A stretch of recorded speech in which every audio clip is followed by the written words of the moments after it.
দুই হাত ও দুই পায়ের রক কাটা অবস্থায় বিশ্ববিদ্যালয় শিক্ষার্থীর লাশ উদ্ধার করা হয়েছে। রোববার রাতে তাকে উদ্ধার করে হাসপাতালে নিয়ে গেলে চিকিৎসক তাকে মৃত ঘোষণা করেন। তবে কি কারণে কারা তাকে খুন করেছে সেটি বলতে পারছে না পরিবার বা পুলিশ। নিহত শিক্ষার্থী শামীম মকসুদ খান জয় ঢাকার American international university Bangladesh AIUB থেকে কম্পিউটার সায়েন্স অ্যান্ড টেকনোলজি বিষয়ে স্নাতক সম্পন্ন করেন। এরপর তিনি চট্টগ্রাম বিশ্ববিদ্যালয়ে একই বিষয়ে মাস্টার্স করছিলেন। চট্টগ্রাম নগরের বন্দর থানার আনন্দবাজার আউটার রিং রোড সংলগ্ন সাগর তীরে কাশবনের ভেতর থেকে জয়কে দেখতে পেয়ে পরিবারের সাথে যোগাযোগ করেন স্থানীয়রা।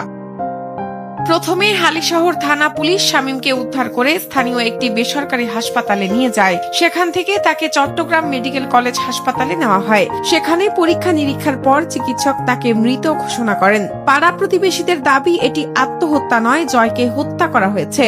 কয়েকদিন ধরেই জয়কে ব্ল্যাকমেইল করার চেষ্টা করা হচ্ছিল বলে জানান তারা।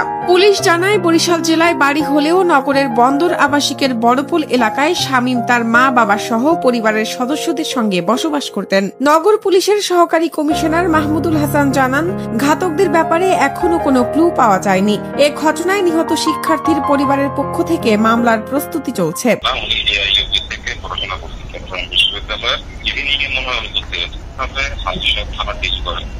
পরবর্তীতে পিওটা আমাদের বর্ডার হওয়াতে চেক করে পরবর্তীতে বন্দরে আসছে।